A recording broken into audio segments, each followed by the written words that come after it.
A fantastic idea came into my head the other day. What about a One Piece card game time capsule? This is something I want to create with all of you.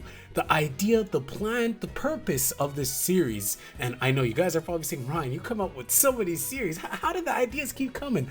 I don't know. It just pops into my head and I like to have fun, and so I just create them. So the purpose of this series is to create a time capsule where every 10 sets we can go back and talk about our thoughts and see what they were at that time. So right now we just are finishing up OP-03 and heading over into OP-04. My plan is to make one of these videos for each set, so when we come to OP-10, then we'll be able to see and look back at all of our comments from OP-1, OP-01, all the way to OP-09. So as soon as OP-10 drops, we can do a time capsule and look at everything that transpired since then. And you guys will be fully a part of this, because I want you guys to also answer the questions that I'll be putting in this video in the comment section. And once that time capsule video drops in OP-10, I'll be going through your comments, and your comments will also show up in the videos as well. And we'll kind of look at what the community thought overall, what was happening in those sets. And it'll be fun to look back in OP-10 and be like, oh my gosh, you guys remember that was a thing in OP-03? Do you remember how Zoro had access to this? And oh, do you guys remember when that battlist hit? I think it'll be an amazing experience. I think it'd be super fun. So why don't you guys join me on this? It will be a blast. And it's very easy. All you guys have to do is comment. And if you're not already subscribed, I don't know what you're doing. We're almost at 4K. Let's hit 4K before OP-04 comes out. You guys can do it. Come on. I know 60% of you guys aren't subscribed, so go ahead and click it and let's reach that goal. But with that being said, I'm so sorry. Where's my manners? I didn't even introduce myself. How's it going, everybody? My name is Ryan, aka Say It With Me, Blackbeard TCG. I hope you guys are all having an amazing day, and if not, hopefully I can make it a little bit better. With that being said, let's get into it. The first topic to discuss in this series is a new color or feature added to the game. Now, there wasn't a specific new feature added to the game, but we were now able to see life regeneration happen in the form of the new color, yellow. So we got a new color as well as a new playstyle, right? Yellow being able to add cards back to life. It was something that a lot of people were a little bit worried about upon the release or the preview of OP-03, but overall it was something that was manageable. Again, we're not talking about sets that are coming out later, you know, those will be discussed when we get there. But for right now in OP-03, that wasn't too big of an issue. And in fact, Katakuri, Big Mom, Yamato, they brought new playstyles and people flocked to those colors, kind of like how they did in black in OP-02. And for whatever reason, black was super expensive and it wasn't even that great of a deck. I think yellow is definitely way more formidable than black was in OP-02. Yellow being expensive as well, because again, it's a new color. But I do think that with Katakuri, Big Mom, and Yamato, these are leaders that people were having fun with. They started bringing them to local levels. People were playing them at high competitive levels as well. And so for me, it was fun to go up against, right? It was fun to be able to see these new colors really being played, really being piloted and enjoyed, and just add a little bit more diversification in a game where there wasn't really that much, especially in OP-03, but we'll get more into that a little bit later. For me though, as a blue player, honestly, it felt like I was on the clock when it came to facing yellow. And I guess that's how everybody kind of feels, right? When they're going up against yellow, because of Tenmom. Tenmom is, you know, it's interesting, guys. Tenmom for me definitely is, she's not a 9-beard. She's definitely not a 9-beard, but Tenmom is one of those cards where if you get Tenmom and then you get Tenmom the following turn, it's so demoralizing. Like, you could still win, and I've been there. I've played games where I've won where that happens, but more often than not, you are going to lose those games, right? If you get double Tenmom, you're probably losing, right? But it's a race against the clock. You really just want to push life. But the thing is that at the end of the day, and I know it, don't you guys lie. Don't you guys lie. We've all been there, right? Sometimes, hey, with Katakuri and some of these other, and like Big Mom and stuff like that, you can stack your life, right? You know what's coming up. But sometimes it's completely blind, right? Because they might be checking your life instead, and they hit that Brûlé in trigger. How bad does it feel when they just RNG a Brûlé in life on the board? We've all been there. Of course, if it's stacked, whatever, they know it was coming, that's fine. But we've all been there where you've hit that random brulee, and for whatever reason, why does it feel so common when that happens, right? Yeah, it feels weird because like yellow is even more RNG than other decks, and just yeah, it's not fun. So you couple that with 10 Mom, it was annoying, especially for a blue player. But overall, I have to say, yellow introduction to the game, I was quite pleased with it. No complaints from me overall. A little bit of things that I'm salty with, like I mentioned. I'm not gonna lie, a little bit salty. But overall, I think it's a great addition to the One Piece card game. What do you guys think?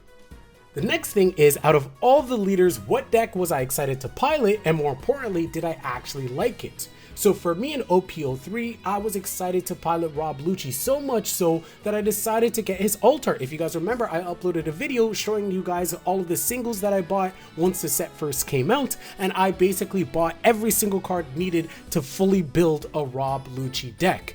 And for me, to answer the question, did I like it? I loved it. I think the deck is super fun to play. Now, is it the highest tier of decks that will ultimately crush everything? No, it's not, right? It never was. It was never meant to be that, right? Nobody predicted Rob Lucci was going to be a world beater. Can it contend with some of the top decks? Yes. It definitely can. It 100% can. And I think that's one of the reasons that I liked it, because I didn't feel like I was like playing the absolute top tier, but I felt like I always had a chance. And when you're playing Rob Lucci with his built-in win con, that's something that feels so good, right? You have that ability to just close out games, that looming threat, that ability to double attack is just always so nice. Now, the thing that's funny is it kind of sucked that with the ban list, Lucci kind of got nerfed because it meant less Whitebeard, and Rob Lucci already had a good matchup into Whitebeard. So seeing a lot of Whitebeard was actually better for Rob Lucci.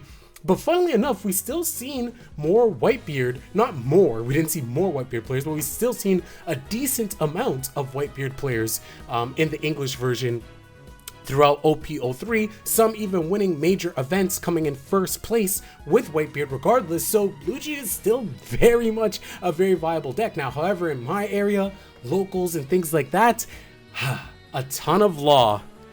Let me just say that. A ton. I have to say it that much because there's a lot of law players, as well as Zoro, and we all know that Zoro is a terrible matchup for Rob Lucci.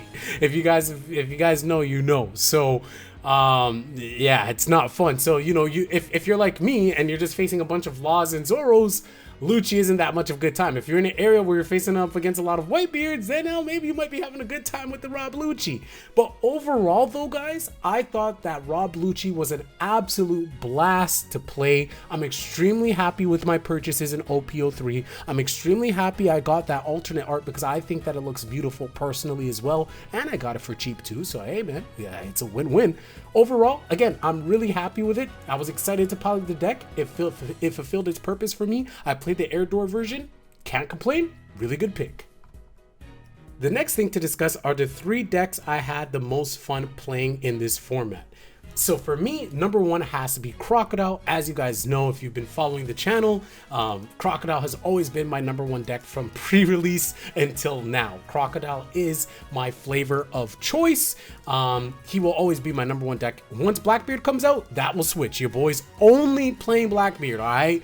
But for now, it's Crocodile and whatever other leader in OP-03, OP-04, OP-05 piqued my interest. So this set, it was Crocodile and Lucci. Next set, it'll be Crocodile and Queen. Set after that, it'll be Crocodile and Purple Luffy, so on and so forth. So for me, Crocodile had to be number 1. Number 2, we already talked about it in the previous section, was Rob Lucci.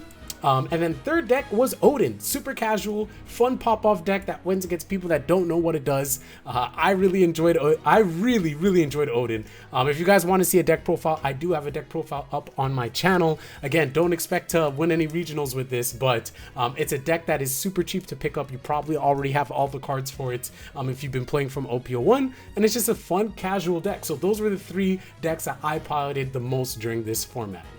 And lastly, the last point in this video to talk about are my feelings on the game as a casual. I guess I consider myself a more semi-casual and an outside view of the super meta side of things. So as you guys know, I am not an extreme meta slave. I'm not somebody that like is super sweaty, wants to play the best decks, and I have absolutely no knock. I have no judgment against anybody that wants to do that. If you guys watch my streams, if you watch my previous videos, I in fact say the exact opposite. I say, if you want to win, pick the top tier. Pick the best of the best. Pick a top tier. You want to win, yo? Pick a fucking top tier. I don't even like Balrog like that no more, man. Just pick them, yo. Pick a top tier. Whatever is the best deck, whatever is the best list, whatever is the best, whatever it is, you play that because you are playing to win. When you're in a regional setting, if you're not playing for fun and you want to win that prizing, you play whatever is best, okay? For me, I don't like playing games that way, like card games that way. I like to win. Who doesn't like winning? Like, let's just be real. Who doesn't like winning? But I also like playing the way that I want to play. I also like playing things that are fun to me. And if that comes at a cost of playing a deck that is not as strong as what is supposed to be meta, to me, that is fine. And so that's why I consider myself more as a semi-casual, because I like competing at locals. I like competing in online events. I like competing at regionals and other tournaments, right? It's fun. You get to meet people. You get to enjoy your hobby with other people that enjoy it just as much as you. I love that. But I also don't like cry if I lose, right? Like it's not the end of the world. Like that's also why for me, I don't really go out and travel to all these events, because if you go out and you travel to these events, you have the incentive of having to perform highly, because if you don't, it's like you're spending hundreds of dollars, maybe even more if you're traveling from out of town, and then you have to get accommodation and this and that. You know, it very easily could be a couple $100s. It's very expensive. And then if you just lose your first 2 games because you're playing an Odin deck, what was the point, right? See where I'm saying? You guys see where I'm going with this. So for me, I just like having fun with the game. And so I like to look at the meta from the outside perspective. And if I'm being completely honest, and maybe again, this is an open discussion for you guys as well. You can let me know your thoughts in the comments below. But for me, from an outside perspective, if you are playing from the extreme meta point of view, I think that this meta was absolute garbage. For me, I thought it was fun because I faced a diversity of decks. But then once I started playing in the regionals,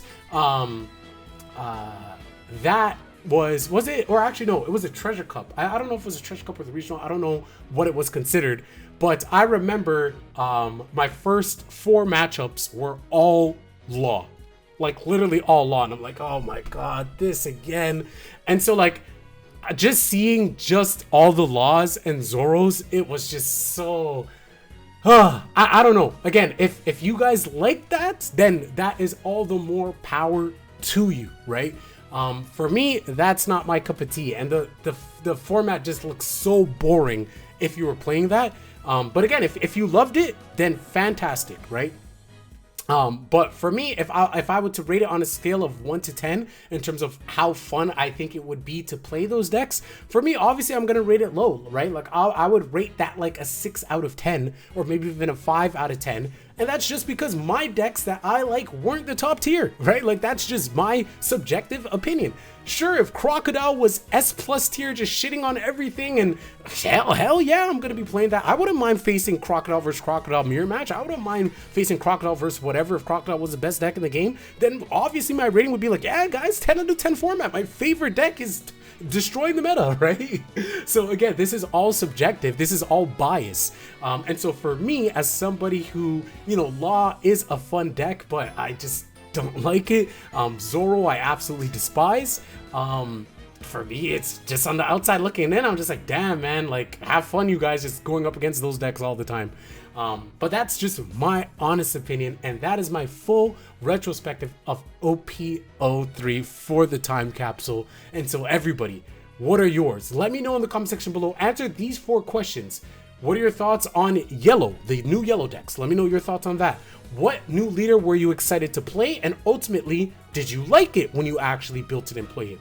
Number 3, what were your top 3 decks? What 3 decks did you play the most in this format? If you only played 1 deck, that's completely fine. Just go ahead and say that. But I'm giving you the option to say up to 3. And then lastly, mention if you are a casual player or if you're like a meta player. Stumbling over my words, but I do this all in one take, you feel me? Mention if you're a casual player or mention if you're a meta player, and talk about your opinion, what you thought overall the meta looked like, and if you liked it or if you didn't. At the end of the day, this is all subjective. There's no right, there's no wrong. It is all personal. This is for the time capsule, everybody, so we can look back in OP-10 and see our thoughts, leave that comment. Your comments could be in that video, okay? So make sure to leave it. With that being said, I hope you guys like this idea. I hope you guys had fun. I can't wait to read your comments now, and I can't wait to read your comments when OP-10 comes out. So with that being said, guys, I hope you guys are subscribed, by the way. I don't want to be too annoying. But I really want to hit 4K before OP-04 comes out. So I hope you guys are subscribed. More importantly than that, I hope you guys all have an amazing day. And with that being said, I'm out. Peace.